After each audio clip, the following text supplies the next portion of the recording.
esta vez tenemos en el último bloque a Andrés Gomberov. Andrés es doctor en física de la Universidad de Chile, profesor y director del doctorado en física en alta energía y gravitación de la UNAV. Se especializa en la física de agujeros negros y la cosmología. Es columnista en revista ¿Qué pasó? Y autor de libros como Hay donde entre nosotros, Antimateria, Magia y Poesía y Física y Berenjenas. Bueno, Andrés, bienvenido. Hola, ¿cómo estás, Steffi? Muchas gracias por invitarme, muchas gracias a ti, a Joaquín que me contactó, a Nación Ciencia. Es un placer estar aquí. Hay un delay con mi currículum, sí, yo ya no estoy trabajando en la UNAV, así que para que nadie se me ofenda, eh, trabajo en la Universidad Adolfo Ibáñez en este momento y en el Centro de Estudios Científicos.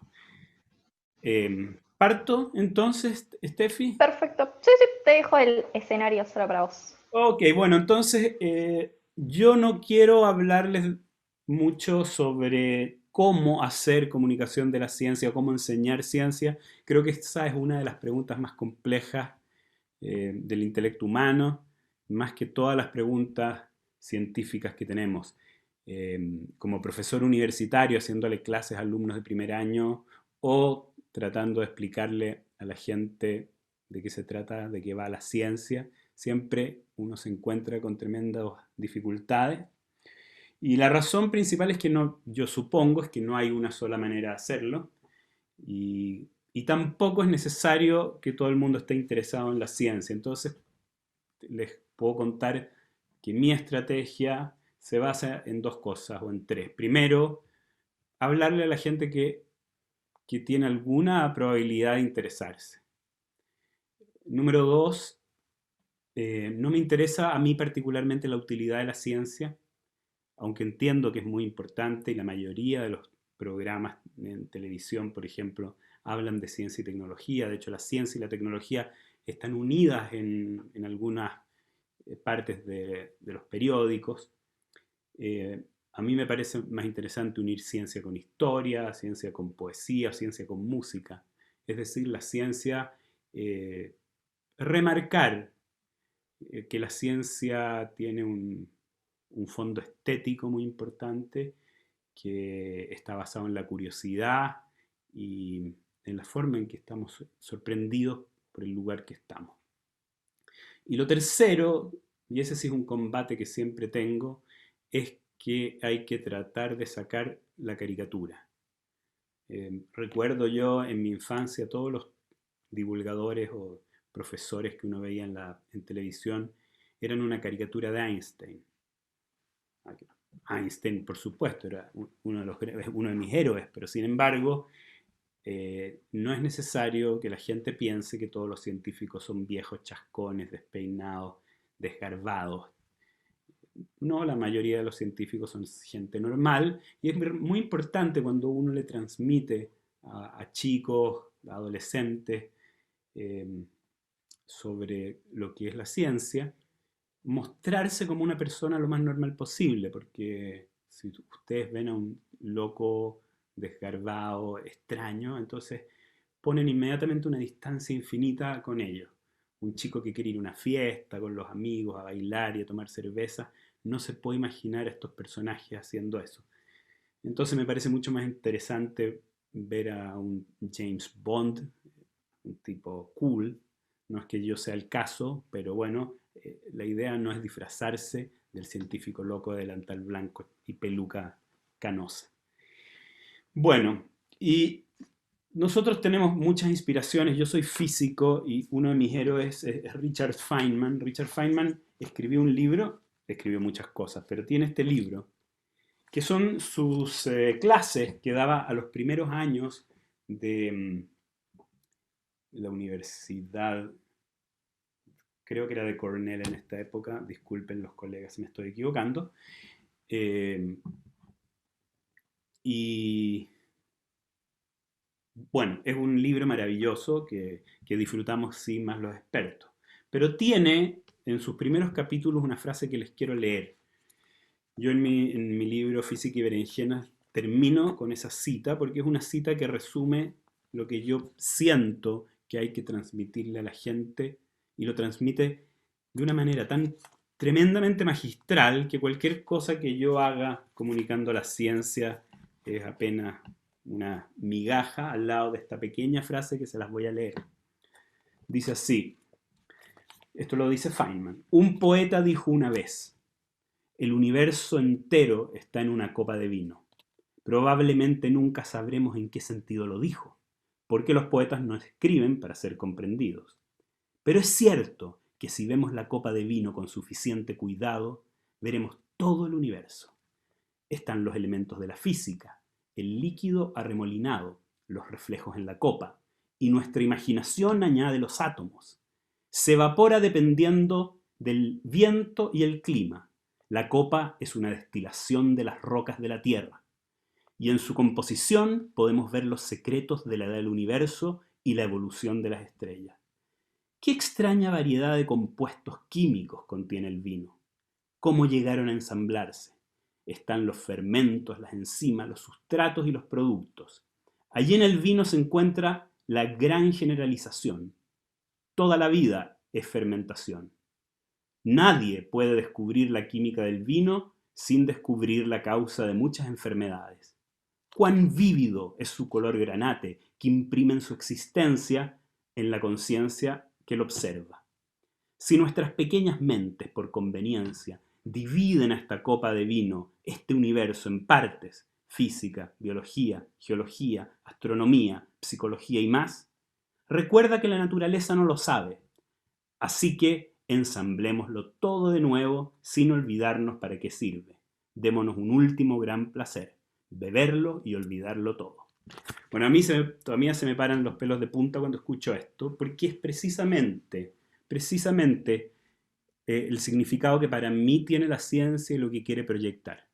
Hay una división absurda que hacemos entre las distintas áreas, las distintas disciplinas, y lo único que queremos es insertarnos en aquello que nos gusta, que amamos. Quizás el vino no sea un buen ejemplo para un niño en un colegio, pero bueno, hay muchos ejemplos y entonces ahora yo les voy a mostrar mi presentación para mostrarles otros ejemplos que son los que yo uso, pero que en el fondo no hacen más que rendir homenaje a Richard Feynman y a su forma de hacer ciencia. Pueden ver los videos además, o sea, es un actor casi, un personaje increíble.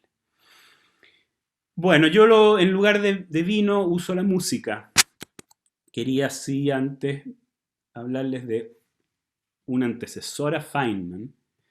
Es este señor Michael Faraday, que está aquí. Michael Faraday, a ver si tengo un puntero láser, este señor, ustedes se fijan que no es Einstein, igual no está tan peinado, pero podría ser un Peaky Blinder para los que han visto la serie, no sé. Es un tipo cool, es un tipo impresionante. Y además de haber revolucionado, como les voy a contar a los que no saben la física y la ciencia, escribió este libro, Chemical History of a Candle, la historia química de una vela. Son 6 charlas que dio en el Royal Institution.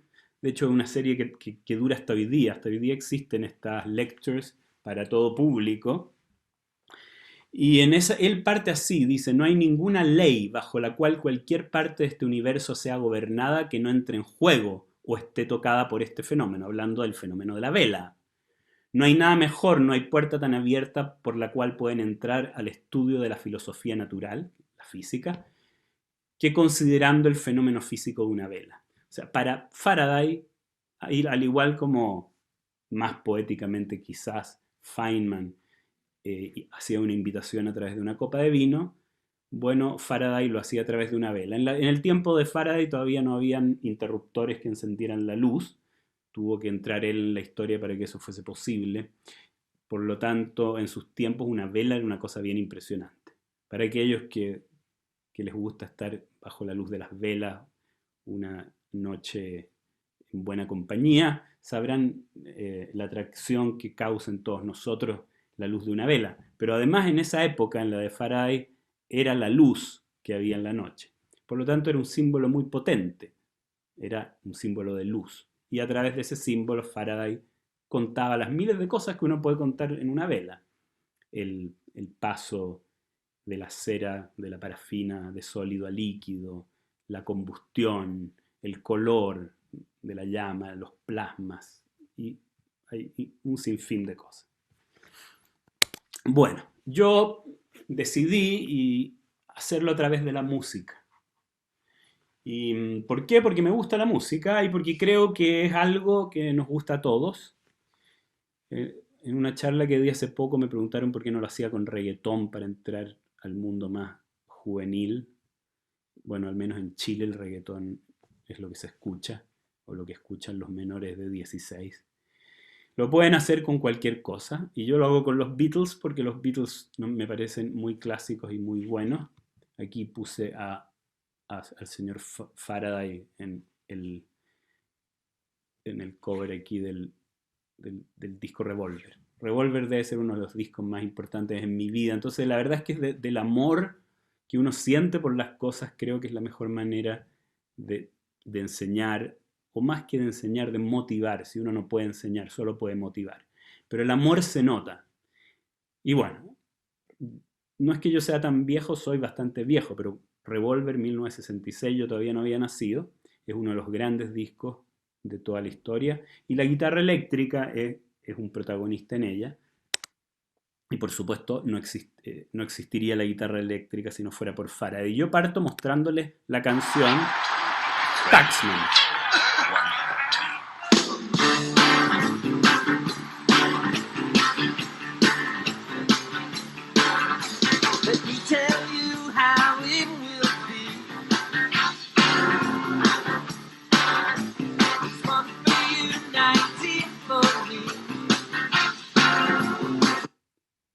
A ver, voy con la flecha.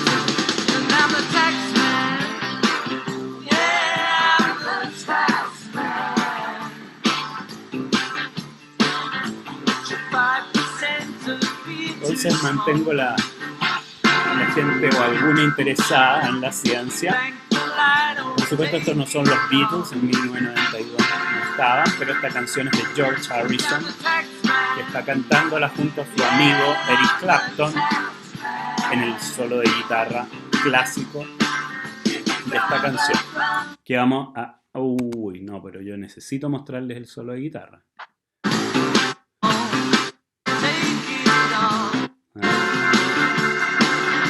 Aquí.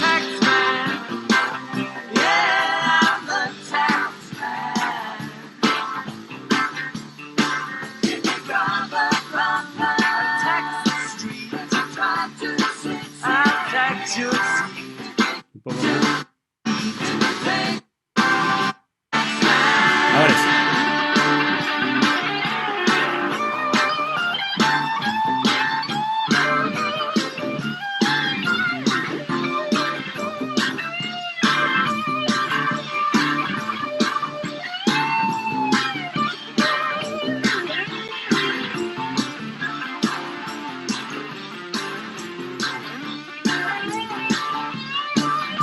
Ok, bueno.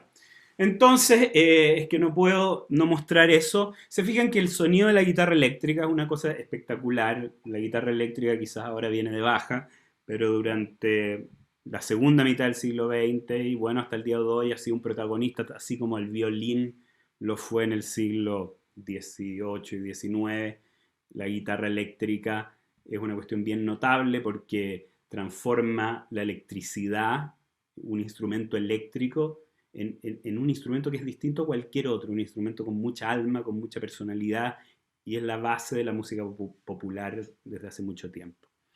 Ahora, no solo eso, esa canción fue grabada originalmente en los estudios Abbey Road. Ahí están los Beatles en la famosa foto que se sacaron para su último disco. Aquí está Abbey Road Studio, esto es en Londres, una foto de Google Maps. Aquí están en 1966 grabando ese disco. El autor es George Harrison, como les conté. George Harrison, a los 14 años, su padre le regala esta guitarra y empieza a aprender solo, es autodidacta. Viene de una familia pobre, su padre era un chofer de bus, no tan pobre, pero modesta, digamos. Y comienza solo, de la misma manera como 150 años antes, y solo unos cuantos kilómetros, una caminata de 20 minutos, nos lleva a este fantástico lugar que se llama el Ribot Shop. Michael Faraday, pobre, sin ninguna educación, a los 14 años llega a trabajar a este local, una librería donde además empastaban libros. Y él era muy aplicado, el señor Ribot fue fan de él de inmediato, y todos sus clientes, en particular unos clientes que les gustaban las charlas que se hacían en la Royal Institution, le regalaron unas entradas a Michael Faraday. Y Michael Faraday fue, eso fue en 1812, y la charla era de química. Estaba Humphrey Davy, se llama. Humphrey Davy, un químico muy famoso, electroquímico de esa época, 1812, dio 4 charlas y él luego llegó al shop y se puso a escribirlas con perfecta caligrafía, hizo los dibujos, lo empastó y se lo envió. Quedó tan impactado el señor Humphrey Davy que empezaron a tener una relación. Hay que decir que Faraday, al igual que George Harrison, era totalmente autodidacta. Tuvo la suerte de estar en esta librería, leerse todo lo que caía en sus manos y así se transformó en el físico probablemente más importante del siglo XIX. Lo mismo le pasó a Harrison, que en 1958 en Liverpool conoce a Paul McCartney y poco después termina siendo uno de los Beatles, la más importante banda de todos los tiempos. En 1813, Humphrey Davy pierde a uno de sus asistentes y decide contratar a Michael Faraday en su laboratorio. Este es la primera página del librito empastado que escribió a mano Faraday y se lo mandó a Sir Humphrey Davy. Y aquí está él al lado trabajando en sus primeros años. Ahí empieza una carrera tremendamente meteórica que la mayoría conoce. Me gusta decir que es muy importante estos comienzos muy modestos que muchos científicos y muchos músicos tuvieron. Y me gusta recalcarlo también porque no es distinto. Si finalmente todas estas actividades del espíritu humano son bastante equivalentes. Y es notable, con 150 años de diferencia, que tienen algunas ideas similares. Un periodista le preguntaba a Harrison cuando pensó ser músico dónde pensó que acabaría y él dice que no hay justificación, no tenía idea. Nosotros teníamos la sensación de que era lo que queríamos hacer y sentíamos que algo bueno iba a pasar. Algo bueno en esa época, dice, era hacer tours por los salones de baile Mecca, que eran unos salones famosos que había en esa época en Liverpool. Una frase ahora, ese es un daguerrotipo de Michael Faraday. Aprendemos así cuál es el tipo de educación que la ciencia le ofrece al hombre. Nos enseña a no ser descuidados con nada, no menospreciar los comienzos modestos, ya que estos preceden necesariamente todas las grandes cosas. Bueno, en fin, el amor, en ambos casos. El amor y el deseo absoluto de perseguir algo que nos apasiona. De eso se trata finalmente la ciencia, o al menos en buena parte. No les voy a hablar ahora en general, esta es una charla que doy y les explico un poco sobre la gran idea que tuvo Faraday, pero no vamos a tener tiempo para esto. Así que voy a saltarme, solamente recordarles el famoso experimento de Faraday, que es el de inducción electromagnética, para los que no...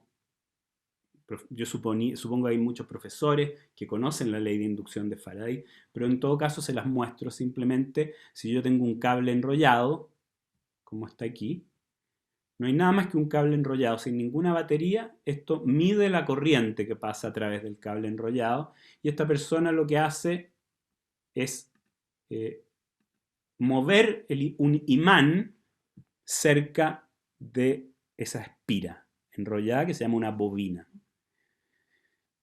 Cuando acerca no pasa nada, pero cuando lo saca se induce una corriente. O cuando entra con... Entonces la gran idea de Faraday, y lo que lo hizo famoso, se llama la ley de inducción de Faraday, es simplemente el hecho que cuando se mueven campos magnéticos, el imán tiene un campo magnético y esa persona está moviendo, está acercando y alejando el campo magnético, cuando se mueven los campos magnéticos se produce electricidad. Bueno, eso por supuesto iluminó el mundo porque ahora ustedes podían mover imanes y producir electricidad. En particular podían tener un molino en un río y ese molino podía mover unas paletas a las cuales ustedes podían adosar imanes, le ponían una espira cerca, una bobina, y iba a inducir una corriente. Esa es la manera más pedestre de hablar de una central hidroeléctrica. ¿Pero qué hacen eso? La central hidroeléctrica mueve molinos que a su vez mueven imanes que inducen corriente. Pero la guitarra es una pequeña central hidroeléctrica y esa es la maravillosa idea de la guitarra eléctrica. La guitarra eléctrica tiene aquí, no sé si se ve el puntero, a ver, voy a poner un puntero láser, tiene aquí su cápsula y cada uno de esos puntitos plateados, aquí está agrandado, es el experimento de Faraday.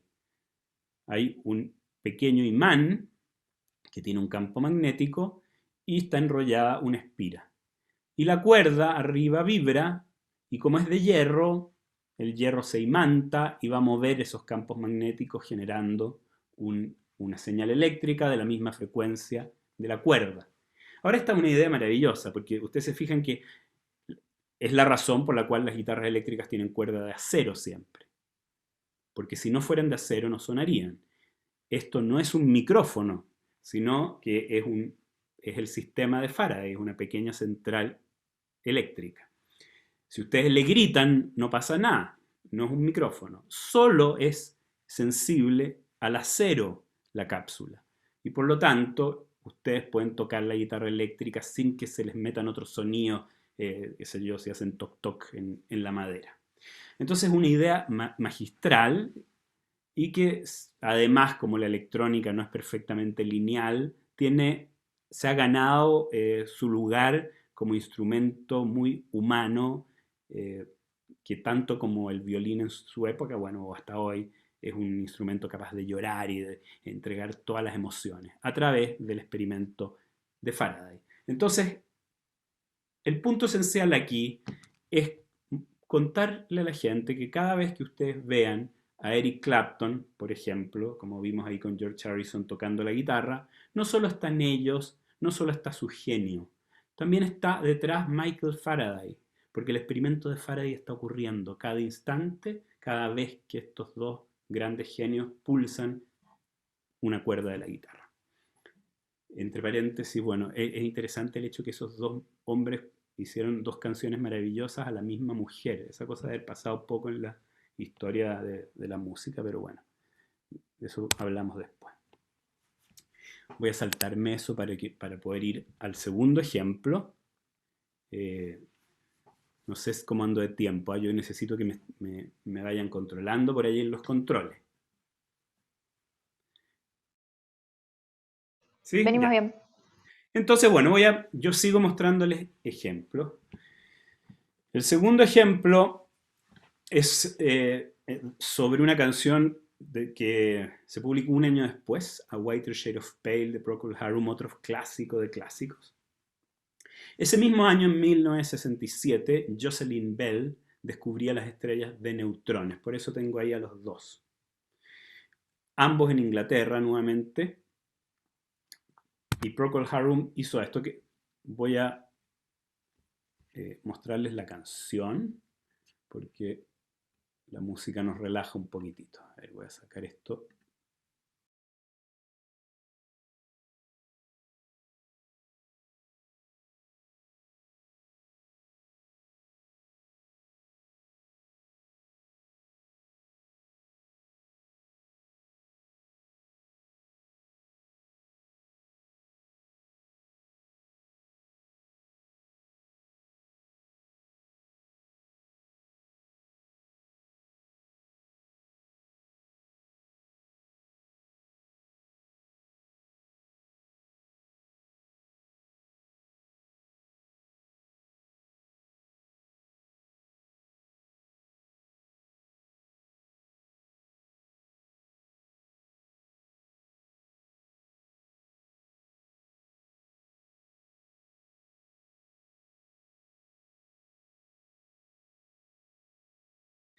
Bueno, no hay tiempo, así que vamos a parar ahí. Yo supongo que muchos de ustedes, supongo, conocen esa canción, ha estado en películas, en grandes películas.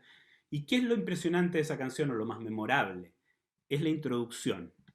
La introducción que estaba... Esta es una versión de los 2000, la banda ya estaba separada, pero se han juntado eventualmente.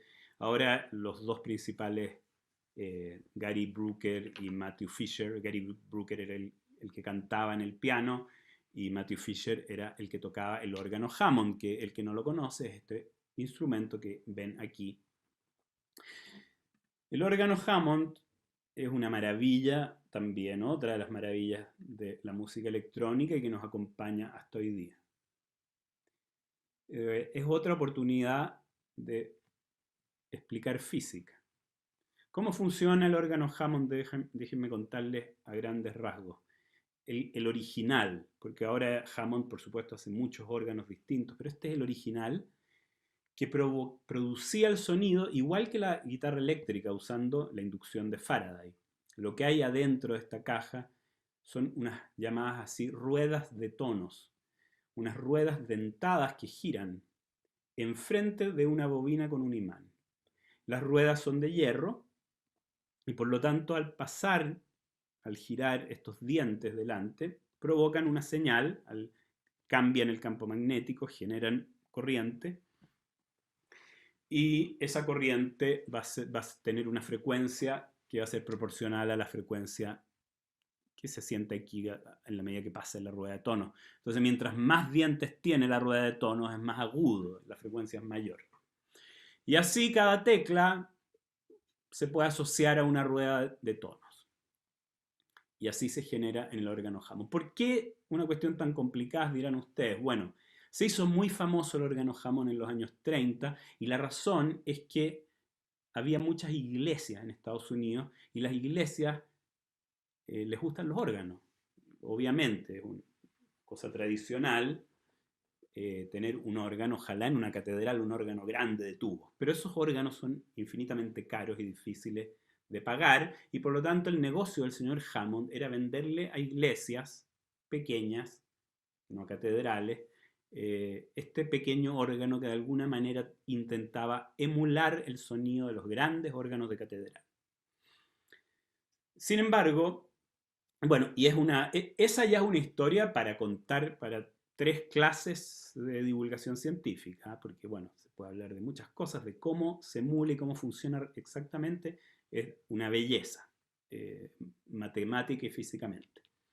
Pero bueno, voy a saltarme toda esa parte y quiero hoy día simplemente mostrarles otro ejemplo. El parlante Leslie, que usualmente se conecta, es un parlante que adentro, o un altavoz, no sé, en Chile les decimos parlante, un altavoz que gira. Fíjense aquí este es el parlante de los bajos, aquí se divide en agudos arriba, bajos abajo, y los bajos, el parlante está mirando boca abajo a este tambor que tiene un hueco y que gira. Entonces el sonido es proyectado como si fuera un faro. Y lo mismo ocurre arriba, donde están estas cornetas que también están girando y también proyectan así el sonido. En realidad una sola, la otra es un contrapeso. Es divertido que Leslie fue a donde Hammond a venderle la cosa para que se hicieran algo juntos. Y Hammond no quería, se negaba. Algo así como Apple lo que hacía era que le cambiaba los conectores todas las temporadas, porque la gente naturalmente compraba estos parlantes o altavoces Leslie para los órganos Hammond. ¿Y por qué? Porque al girar estas bocinas producían una suerte de reverberación que le daba todavía, acercaba más aún el sonido al sonido original del órgano de tubos. Y la verdad es que sin el parlante Leslie, el órgano Hammond suena bien aburrido, suena muy plano. Entonces la reverberación que le da al parlante Leslie es ese sonido que escuchamos. Y es ese sonido que es tan particular del órgano Hammond que vaya más allá a tratar de imitar a otro instrumento. Se transformó en un sonido ya un ícono de la música del rock y del jazz. Pero ¿cómo funciona este parlante Leslie? Bueno, aquí tengo una demostración antes. Aquí está el señor Leslie mostrando muy orgulloso cómo sonaba el órgano Hammond con su parlante. Y aquí está por detrás, ustedes ven aquí las dos bocinas agudas. Y aquí es como la caja del Principito porque el bajo está aquí adentro y no se ve. Pero déjenme mostrarles cómo funciona. Voy a necesitar la flecha.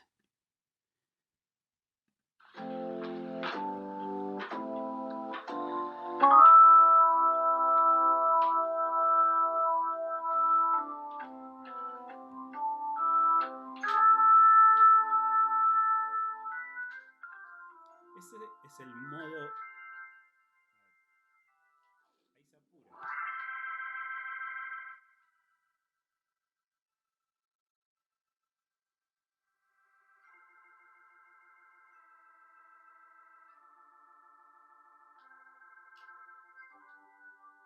Tiene dos modos el órgano Hammond.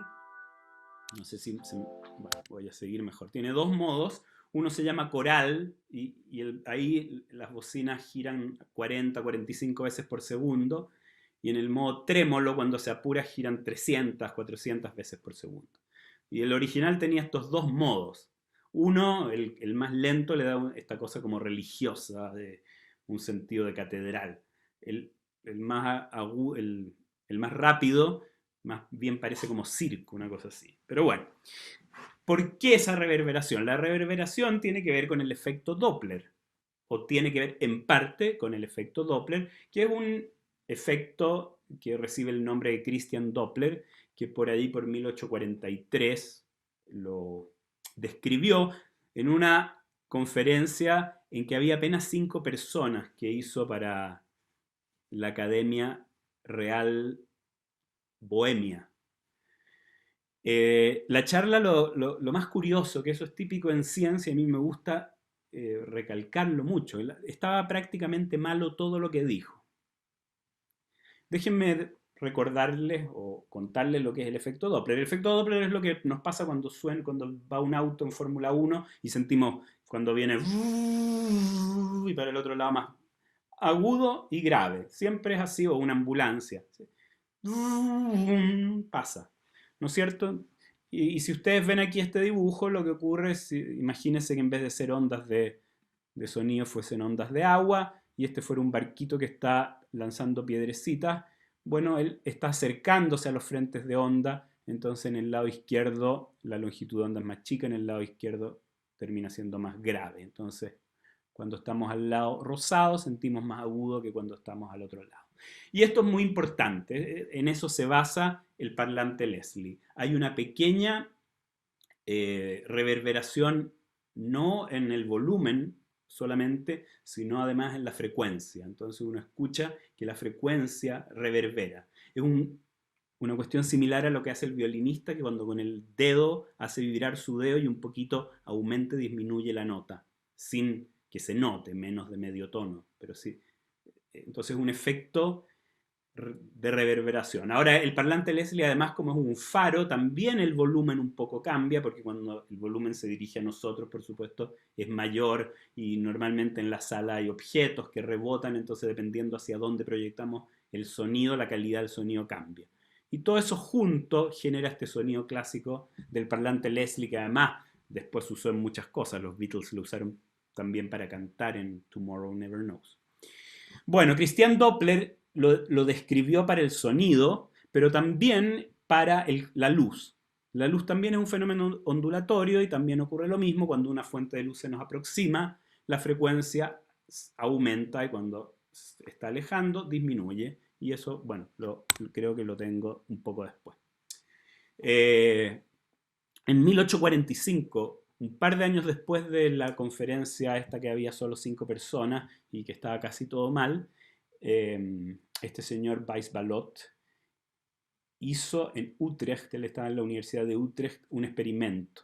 Es divertido el experimento nuevamente porque el efecto Doppler, a pesar de ser tan obvio para nosotros que estamos acostumbrados a ver objetos moviéndose a grandes velocidades. En esa época no era tan así. De hecho, el mismo Doppler mostró que se requerían 70 kilómetros por hora más o menos para que un sonido se modificara en un semitono, que es la menor diferencia entre dos notas en la escala occidental, en la que usamos en el piano.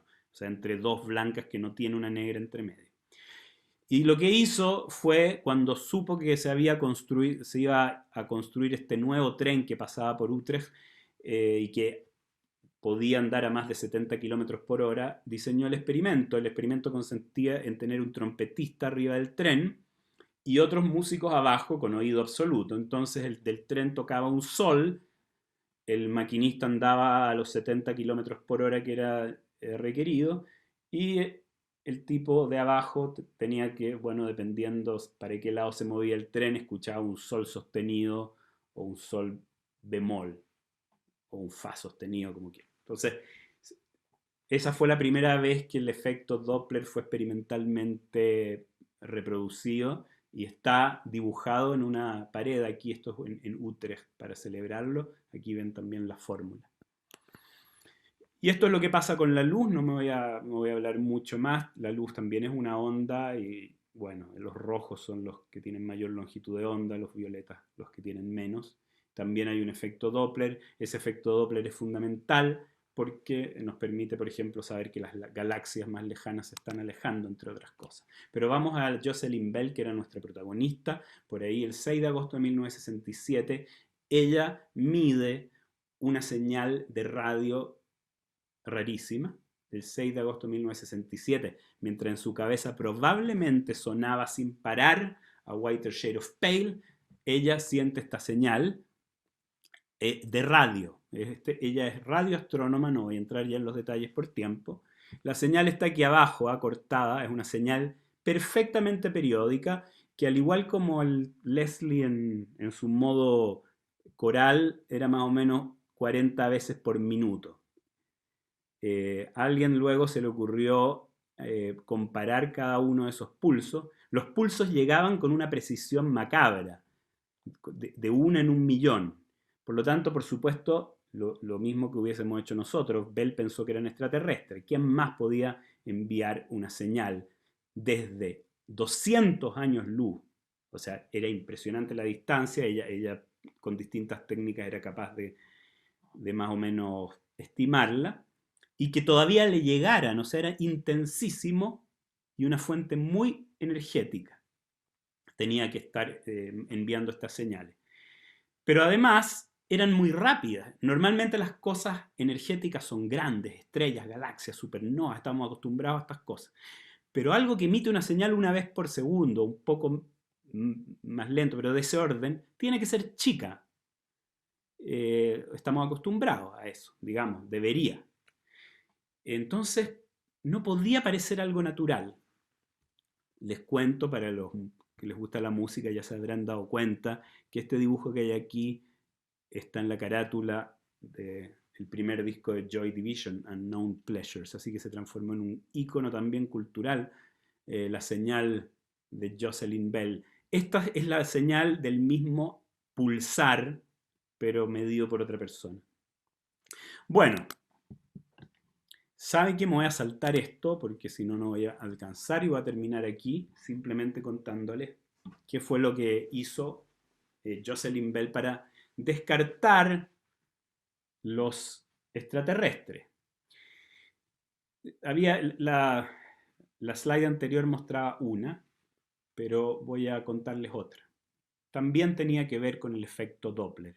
Si fuese una señal extraterrestre, uno esperaría que fuese un planeta que gira en torno a una estrella. De otra manera, es difícil imaginar una civilización. Y si el planeta está girando en torno a una estrella, entonces la señal de radio tendría que sufrir el efecto Doppler. Y entonces eso ella pensaba que lo podía medir. Y lo trató de medir y no había tal. No parecía ser este un planeta girando en torno a una estrella.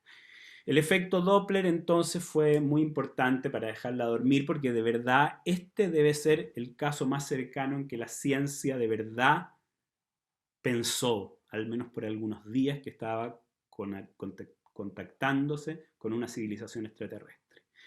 El efecto Doppler fue el que le dijo probablemente no.